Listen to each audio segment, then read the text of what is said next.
Welcome to the Move Local podcast. Our mission is to connect the movers and shakers of the Dundas and Hamilton area who pride themselves on growing a healthier and more connected community. We will do this through having conversations around health, education, entrepreneurship, and much more.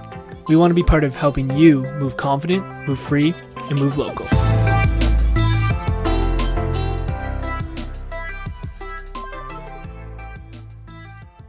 What's going on, guys? Welcome back to the Move Local podcast brought to you by The Movement. My name is Dalton, and I'm coming at you guys with another episode this week.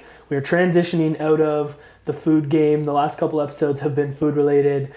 This episode is transitioning into a health related topic, which you guys know we're big fans of. So I'm very excited for our guest this week. We have Peter Clarke on the podcast. He's the founder of Your Match Matters.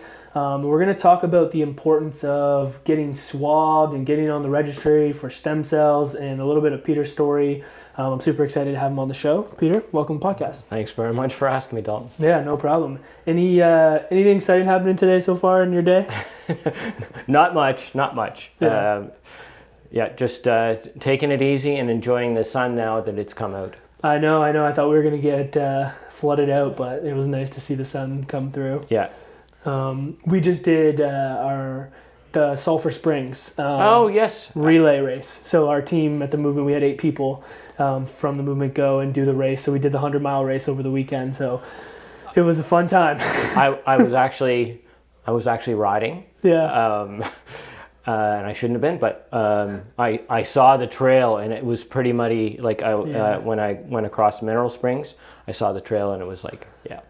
They've been hitting it hard. Yeah, it was a mud fest. I can only imagine what's left now after all that. But it was a great event.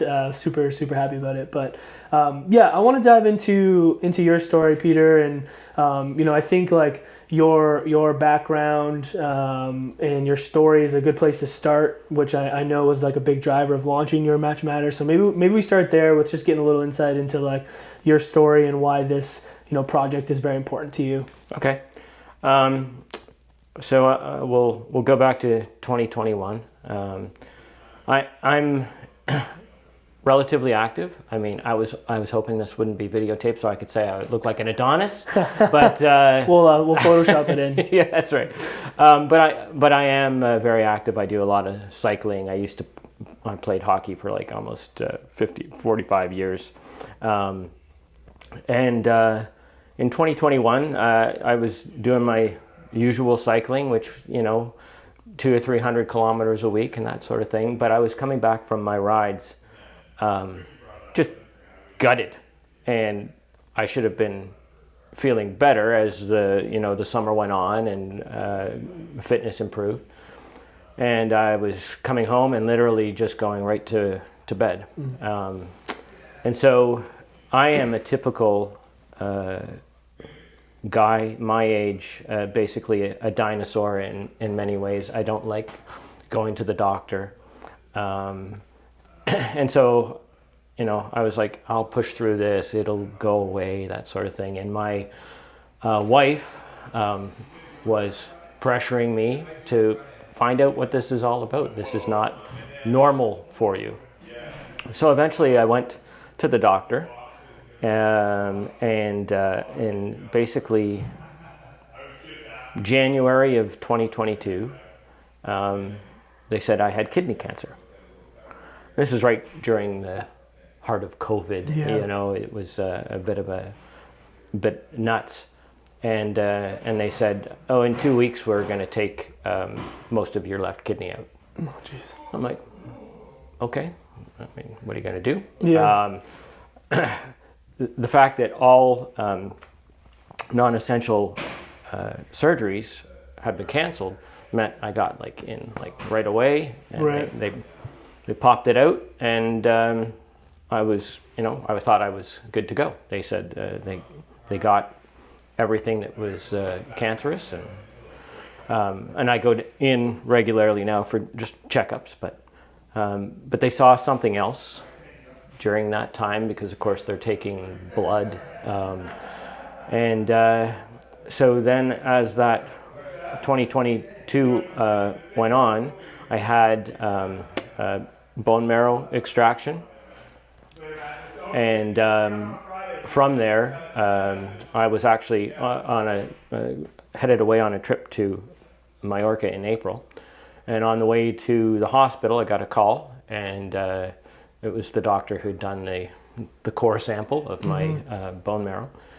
And he said, yeah, I have the results. Oh, but if you're on your way to a trip. And I'm like, no, you can't. Yeah. You can't say, I have the results. Just and wait, we'll tell you later. Yeah. So so he told me, basically on my way to the airport, that you have incurable cancer. So that was really quite a shock, to say the least. Yeah, of course. And especially, then I'm leaving. I'm going to cycle actually by myself at that time. Not a great situation.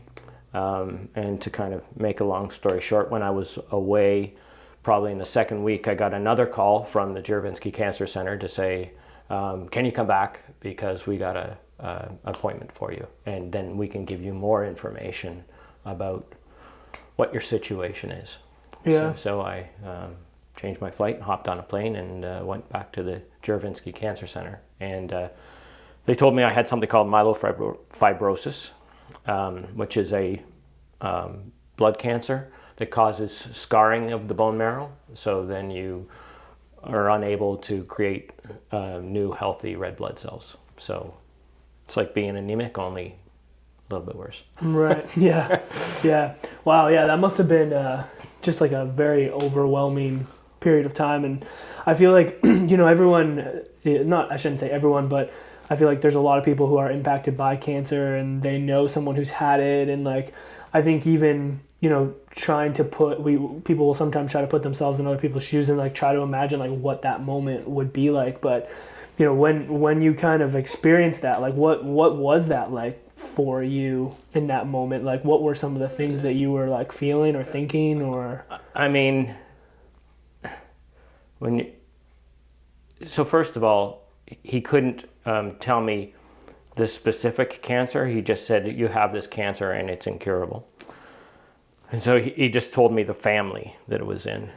And so, basically, I got on the flight, was a bit of a mess. And then I spent the first day in Mallorca basically in my room, curled up in the fetal position. Yeah, because you were there by yourself, you said? Yeah, I was there by myself. Wow.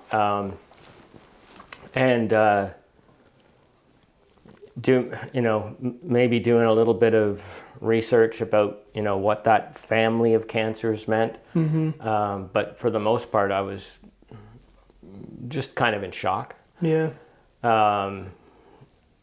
Not a woe is me or anything like that. And through this entire process, I've never been a woe is me. I mean, it is what it is. People get cancer every single day, and you just have to figure out how it's best for you to deal with it. Yeah. So then it was interesting. So I had put out to Facebook the Mallorca cycling page, saying looking for people to ride with. And as it turned out, 3 Brits got in touch with me, and so 2 days later, I was riding with them, and they're about the same age, and they just took me under their wing. Like, I don't know. It was the best thing that could have happened after probably the worst thing that could have happened. That I found these 3 dudes, and they were the elixir to my issues at the time. And the one guy, actually, he was telling me he had cornea cancer and then some skin cancer, and so he was telling me about his experience. And so he was the actual first person, this stranger who I had never, that I said, oh, by the way, I just got diagnosed with incurable cancer. Yeah. And so then, just after that, it was just basically, group hug for the entire trip, and it was fantastic, and we're still friends now. Wow. We've gone So this is 20. So we've gone 3 times together since 2022. Well, 2 times together since 2022. Because we've just become like lifelong friends just from that 1 week that we spent back in Wow. 2022. So it was great. It helped me move very quickly from whatever phase I was in, the shock phase, to just like, okay, like let's go forward and figure this out. It's crazy how the world works sometimes, and it's just a testament to like how great humans can be. You know, there's a lot of power to that kind of stuff. So yes. I'm sure that was, you know, a blessing. It was absolutely a blessing. And in the wintertime, I ride the indoor trainer, and these guys have the same programs that I have. So we just get on and ride the exact same road, and we're on the screen via, the Facebook Messenger has the video app. Yeah. And so we just are all on the screen, riding the same road and having the same chat. And it's like, it's almost as good as being together, but it's great. I can't believe the friends that I've made out of this bit of an issue. Yeah, for sure. So like, take me through the process. Like, you know, obviously that's the initial stages, and then, you know, what does it mean to have an incurable cancer, and like what are the steps after that, right? Because like there's things that you've done, and you know. Yeah, so it's interesting because the doctor who did the core on my pelvis to get the bone marrow, he said it's an incurable cancer. And then when I came back early from Mallorca, and I saw Dr. Berg, who's now my cancer specialist, he said, "But we can cure you." Yeah. Okay. Well, something's not computing. Like, again, long story short, myelofibrosis in some people can be treated by stem cell transplants, and so again, that was a bit of a shock to me when you're told that it's incurable and then we can cure you. That doesn't match. And he said, "But you're healthy." One of the problems with the stem cell transplant is that we have to obliterate you with chemo and radiation. So healthy people have a much better chance of surviving all of that. And so in my particular case, and of course every cancer is different, and every cancer impacts people differently. I have been lucky, very lucky. This is a progressively degenerative cancer, which has not progressively degenerated in me. And I don't know, again, if that's because I'm relatively active. It's partly, I guess, the luck of the draw. The mean for my cancer, the mean survival age or survival years is 6 years subsequent to your diagnosis. Wow. So I'm over 2 years in, and I don't feel any different than the day that I got diagnosed. Right. I'm still just as active. I have my periods of tiredness. My blood markers are such that I'm not on any drugs other than low-dose aspirin because my platelets are off the charts. That's one of the symptoms of the disease. So like my platelets are over double what your platelets were or would be. So so I take the low-dose aspirin to keep the blood flowing. I take a bunch of vitamins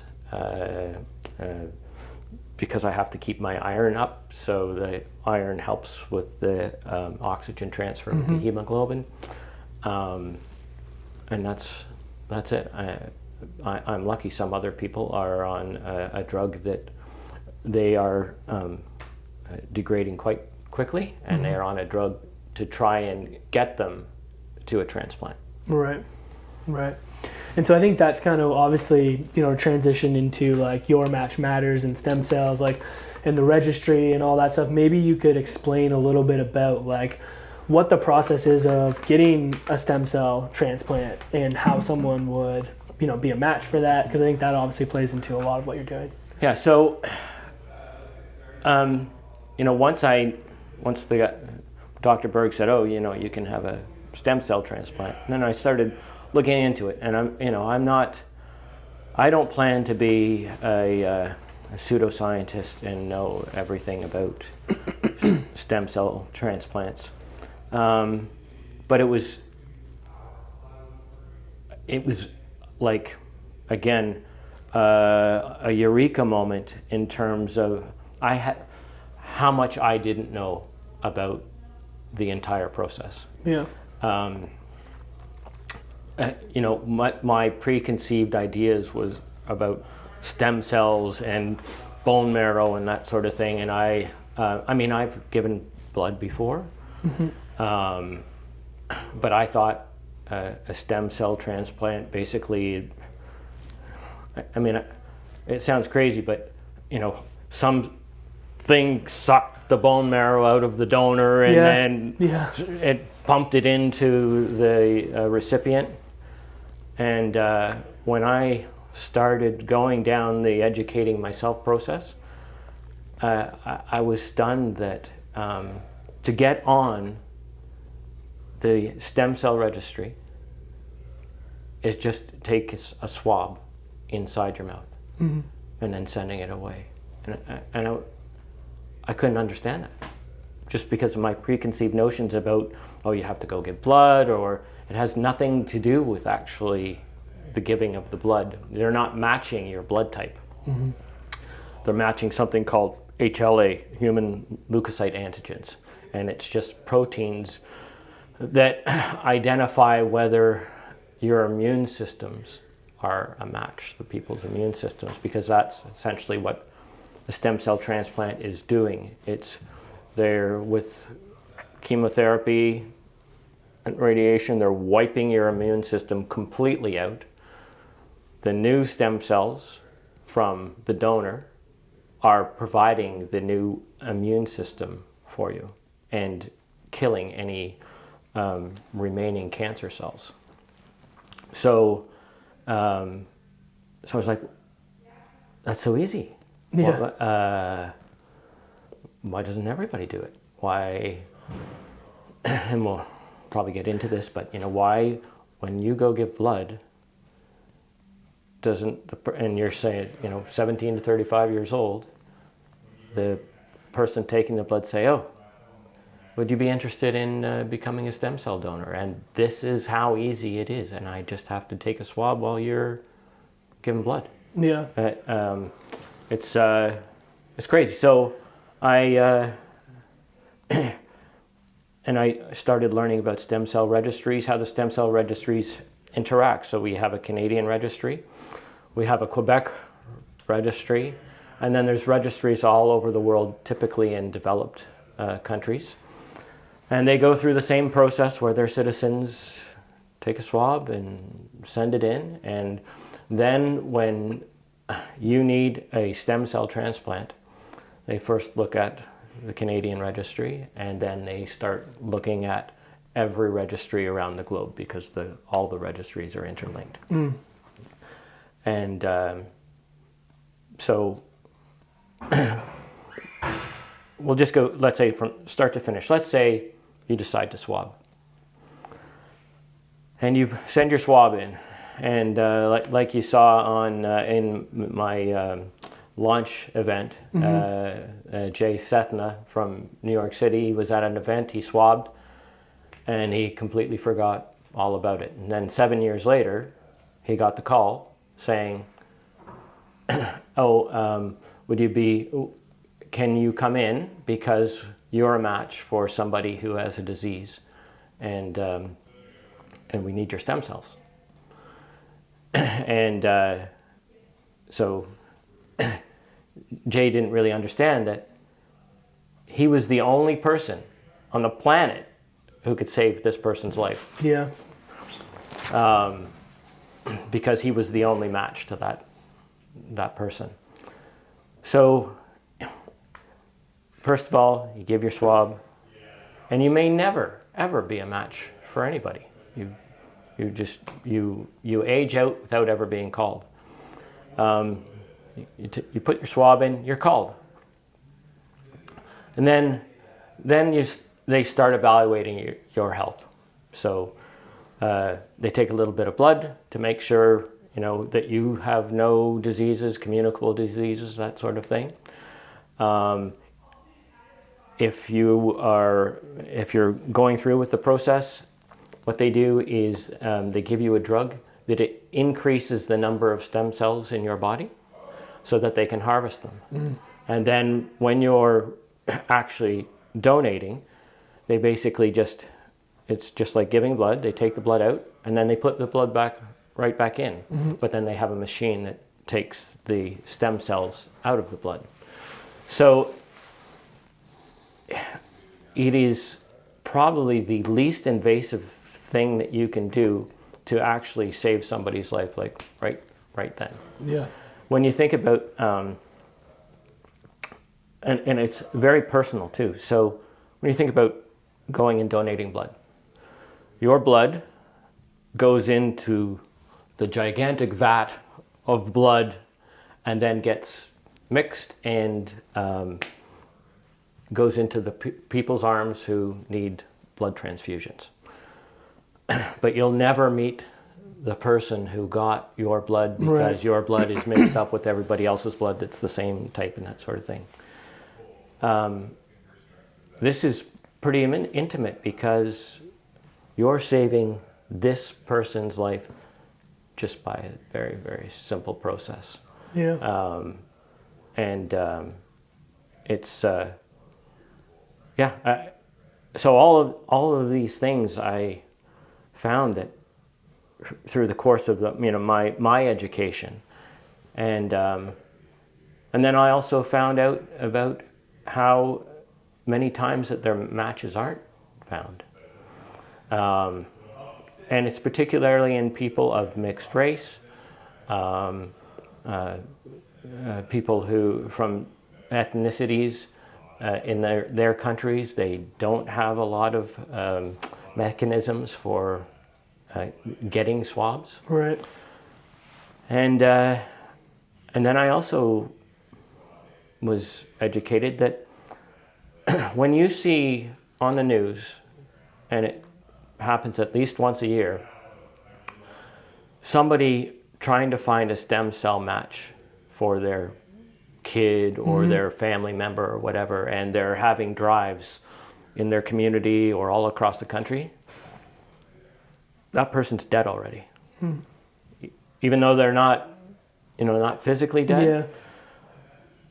But the length of time it takes to get a match when there's no match, and then running through the system and that sort of thing. By that time, the person's already gone. Yeah.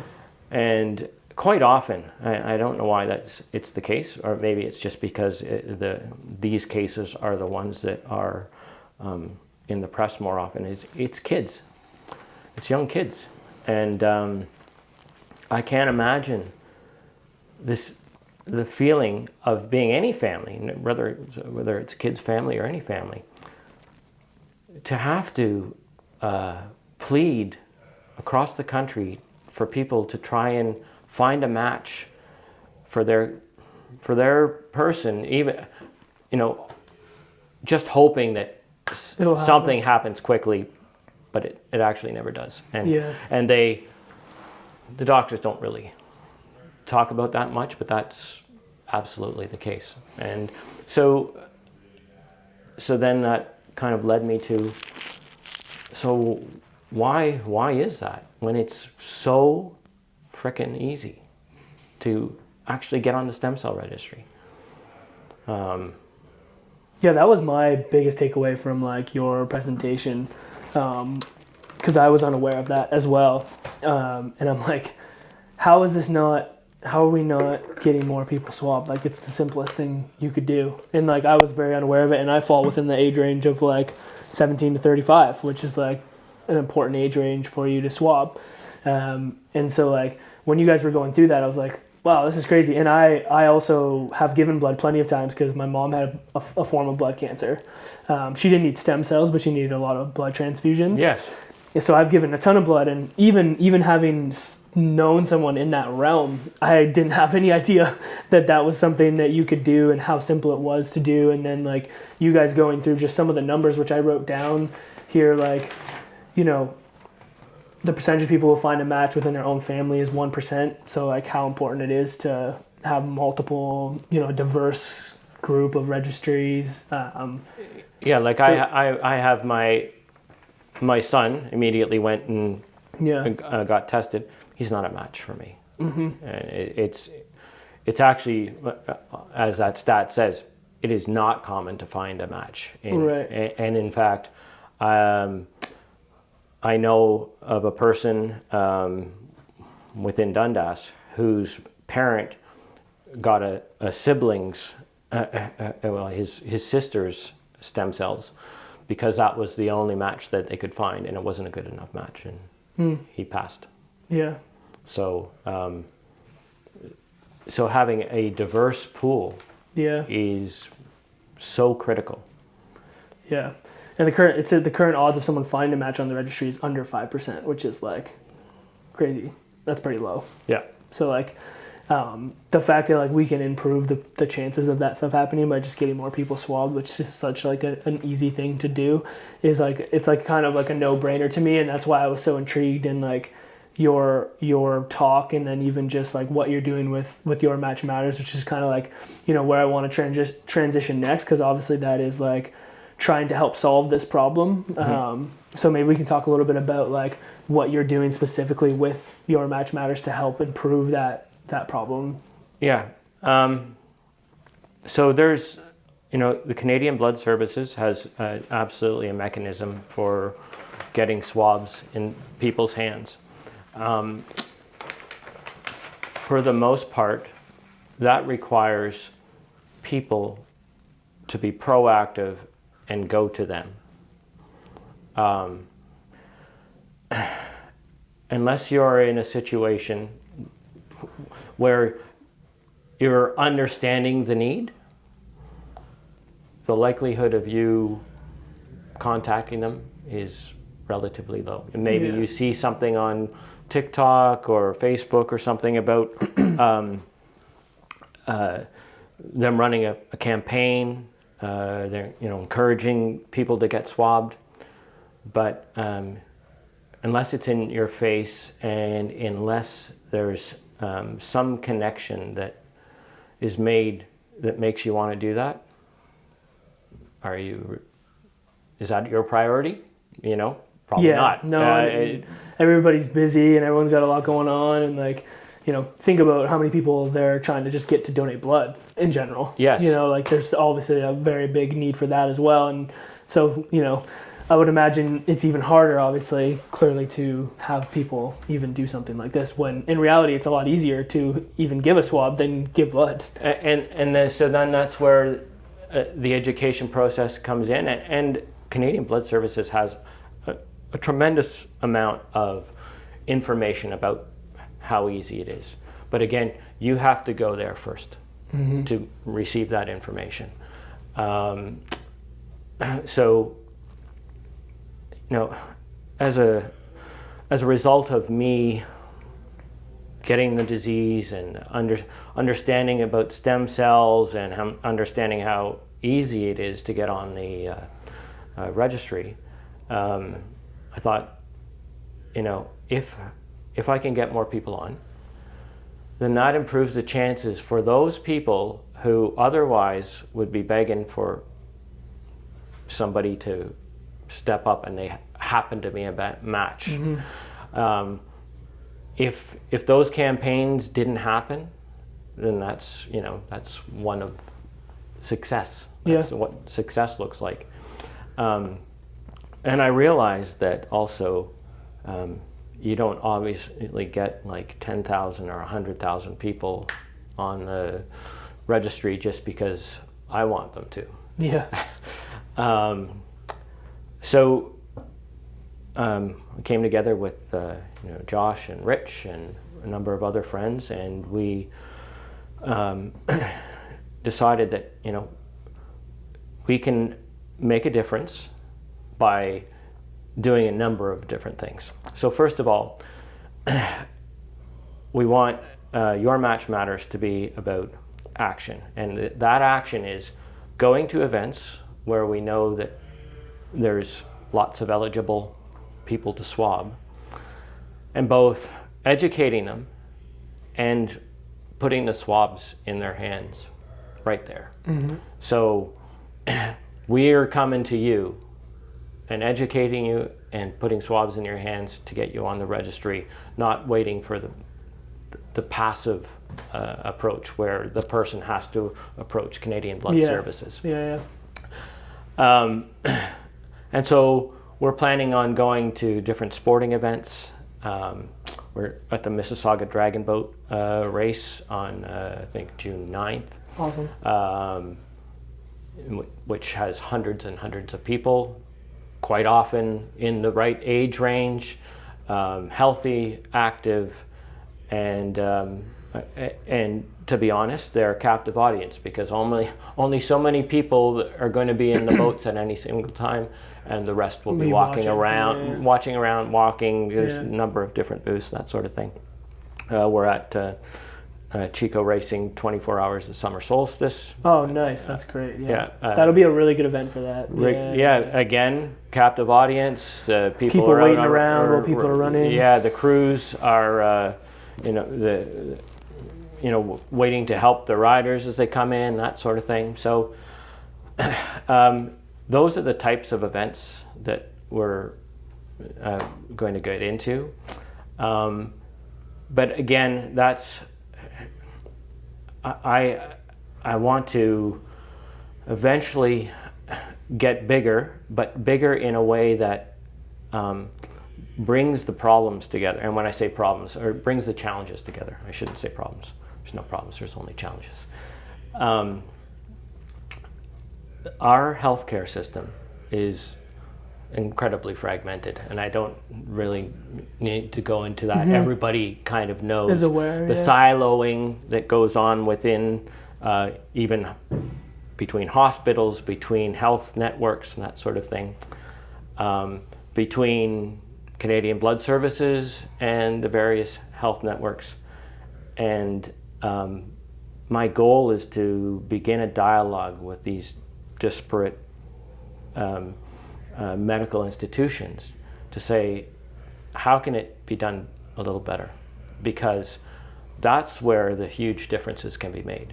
If everybody that gets everybody gives blood of the right age gets asked to swab right away, like you're getting significantly increasing. Significantly increasing.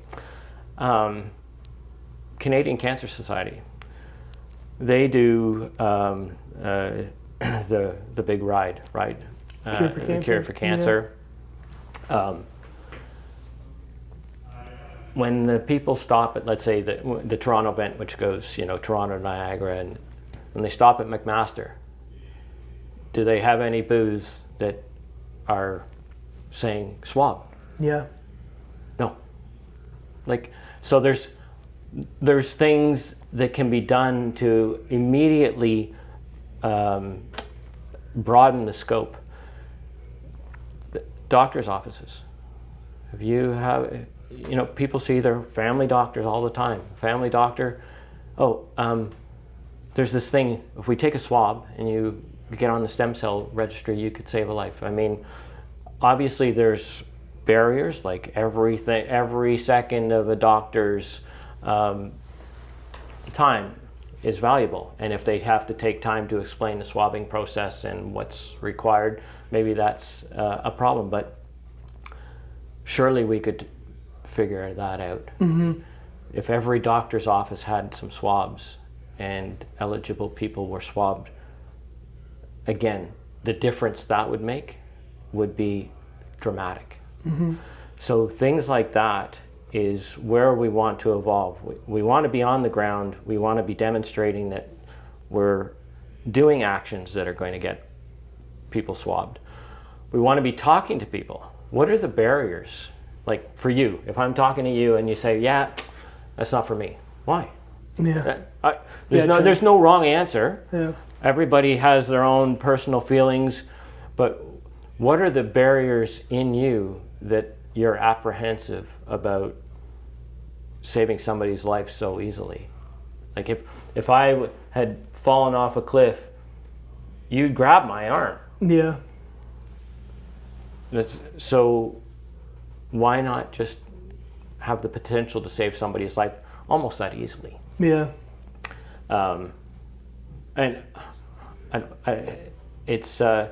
But I think that's also the learning curve that we will have by understanding the people's reticence. And a lot of it, I think, is just like, I never knew. Every single dude, just like you, that I've spoken to, like Josh gives blood all the time. Yep. And he's never been asked. Yeah, I would imagine a lot of people that I know in my life I'd have no idea about that.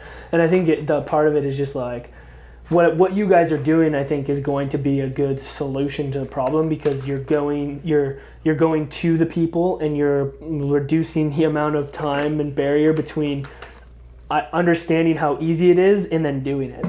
And I think the hardest part with anything is always when there's a big time gap between like, oh, it's this easy, I definitely want to do this, and okay, I'm going to go to the Canadian Blood Association to get swabbed. Yeah.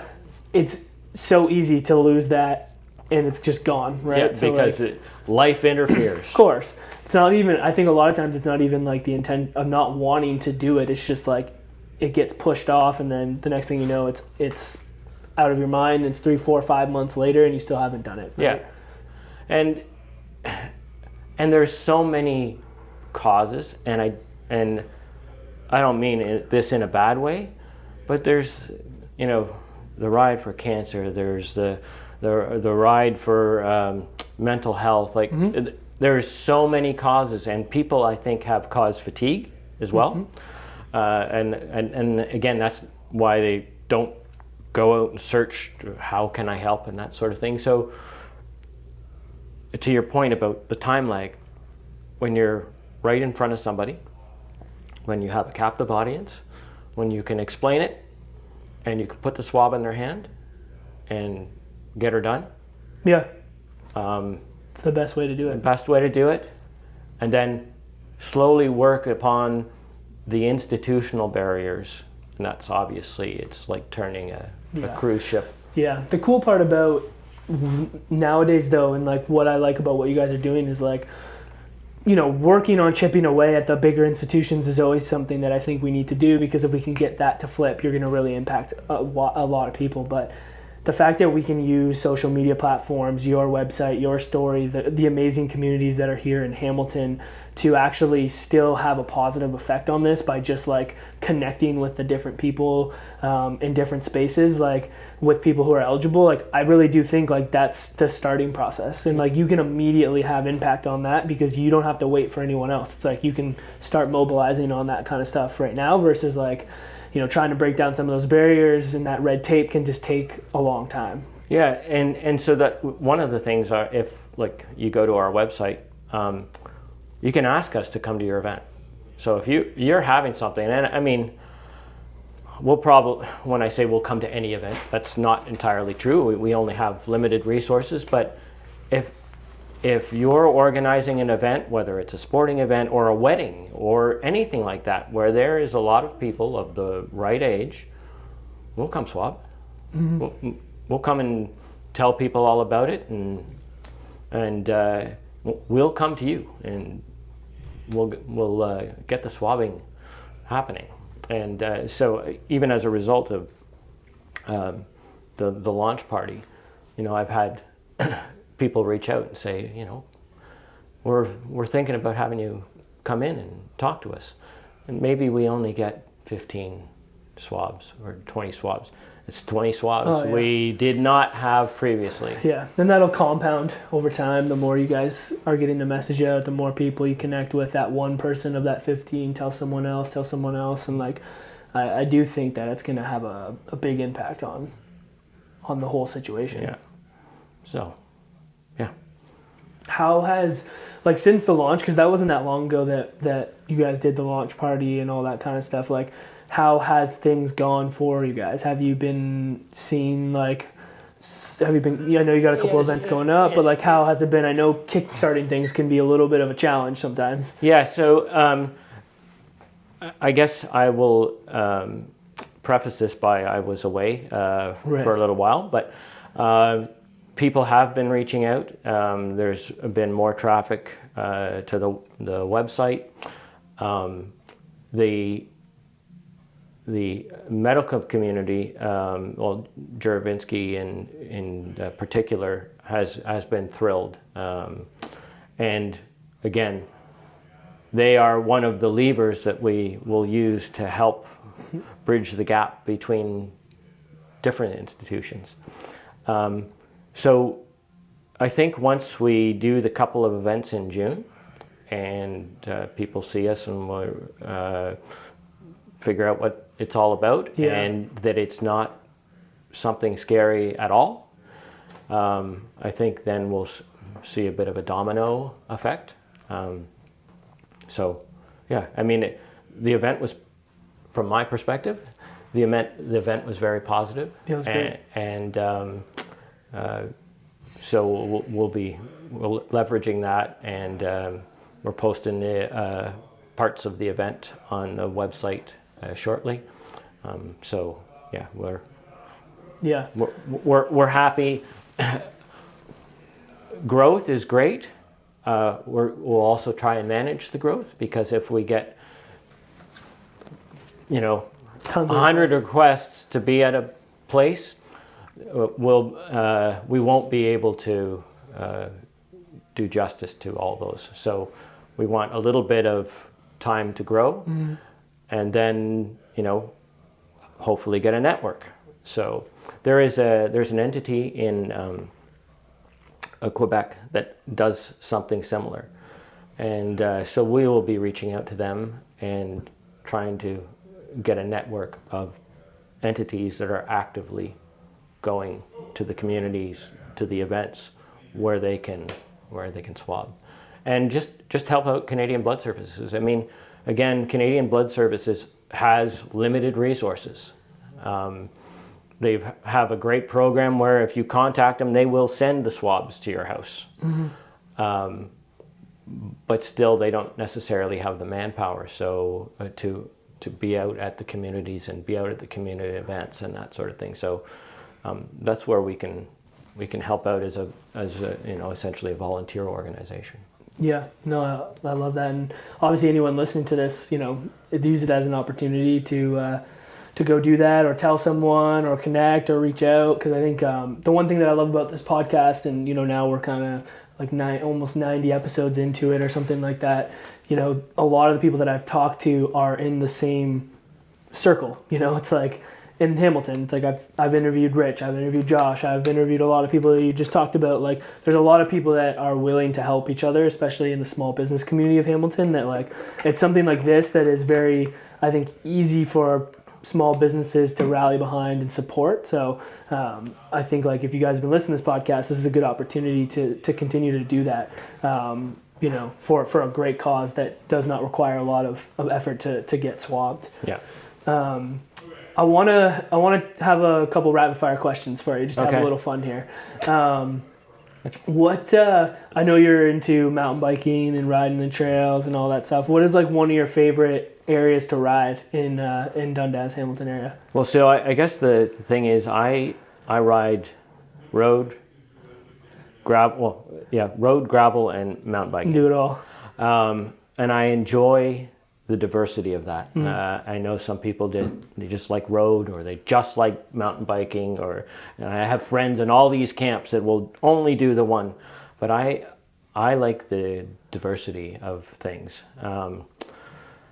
And I'm not a technical mountain biker, but I love just doing a rip at Headwaters because I can ride from my house, go all the way through the Dundas Valley, get lots of little sharp hills in, and the diversity along the Headwaters Trail is very nice. So when I go for a mountain bike rip, which it could be a gravel rip, I go to Headwaters for my peaceful ride. Yeah, that's a great area. I say the same thing about running. I love both road and trail for both different reasons. And I know it's kind of similar. Like, people have their own camps, but I love both of them. But that section of trail is I ran that on Saturday, is like one of my favorites in the valley as well. It is. We live in such a blessed area because there's so much you can do. And again, so much diversity of the things that you can do, and I could probably name 10 trails, and you'd be like, oh, that one's good too. Yeah, it is. We're very, very lucky. What would be one of your favorite restaurants that you've recently frequented in the Hamilton area or Dundas?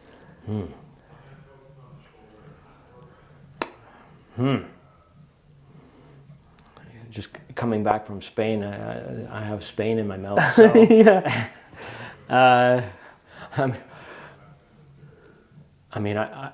I go to the Mule when I want to make sure I have the gluten-free everything, so I don't have to choose. Oh, is this gluten-free? Is this gluten-free? Yeah. I do go to the Mule quite often. Yeah, the Mule's a great spot. Yeah. Yeah.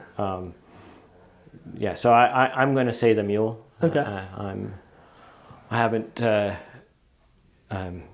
gone to a bunch of different restaurants recently. Yeah. Usually when I come back from Spain and the food has been so good there, I just like... It's hard to beat that. Hard to beat that. Yeah. Are you into beer? So but you're gluten-free. Yeah, I'm gluten-free. So, however, if you're asking me for beer... Yeah. The best gluten-free beer that I have ever had is from the Paris Brewery. Okay. And it's called Amphora, and it's made with sour gum. Okay. And sour gum is low gluten. I don't think it's no gluten, but it's very low gluten. And I can live with low gluten, and so it's fantastic beer because quite often gluten-free beer is also taste-free beer. Yeah. No, I have there's someone who I know who is gluten-free as well, and they have a couple beers. I can't remember the names of the other ones that they like, but they have to order it in because it's very specific. So it's nice to know that that's it's pretty local. Yeah. So John, the manager at the Collins, he overheard me talking about gluten-free beer, and he had just brought in a case, just the case just to try. And so then he would keep some cans underneath for me every time I came in because it is a magnificent beer. That's good to know. The last question that I like to ask everyone is, when you hear the word move local, what does that mean to you? So, when you said you were going to ask that, and it's interesting because for me, move local, and I probably, if you had asked me this 3 years ago or 4 years ago, it would have been a completely different answer, and I would probably said that the local thing is kind of bullshit, but it's totally not. And it's my experience with the getting cancer, my experience with engaging with my friends and starting something and hiring them to do things, and it's all been local. And when we're going to reach out, the events are relatively local, and it's with people who even if the events are a little bit further away, there are people who are in my community. And at the end of the day, I want to make huge change. That's institutional change, which across the country, let's say. But I'm not going to get there without the help of the local people that I have become friends and started working with, because success reaching out from those people will equate to success across the institutions that I have to deal with to make actual change. Yeah. So move local. The local people, the local companies are where your strongest supporters are going to be, and help you the most moving forward. Yeah, I totally agree, and I'm excited about excuse me, I'm excited about what you guys are doing, because I think you got the right people behind you, and it's all going to come together. And I think I'm very positive that you're going to have a start of an influence that you want to make, and that's only going to compound over time. So I know people are going to want to rally behind this, and there's a great community here in Dundas and Hamilton that I know could integrate what you're trying to do into what they're doing. Might take a little bit of time, but I think it's going to be it's going to get there, and I'm excited to watch it grow. Yeah, and we want people to send us their stories. Their stories about just getting swabbed. Like, so for instance, we want to swab people on site so that we know it's happening, and we sent it away. But if for some reason we can't swab people on site and they want to take the swabs away and swab at home, send a video to us of you swabbing and just how easy it is, and we'll post it on the website. If you have been asked to be a stem cell donor, give us your story on the website. So, and that way, also we want to educate about how easy it is and the impact that it makes. Just like the Jay and Manjusha story. Yeah. I knew of them, but I didn't realize how powerful the story would be until I saw the juxtaposition of Jay, who donated, and then Manjusha, who was actually the recipient, the guy who saved her life. So, it's I don't know where I'm going with this. No, I think it's great, and the more social proof and the more stories you can get, the better it's going to encourage people. And people want to feel.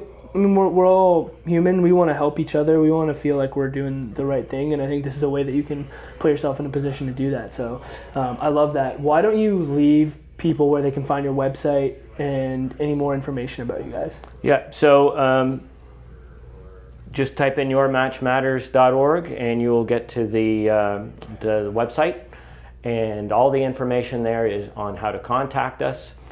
Some of the videos that we have done already are up and are going to be put up, and reach out and ask us to your event, please.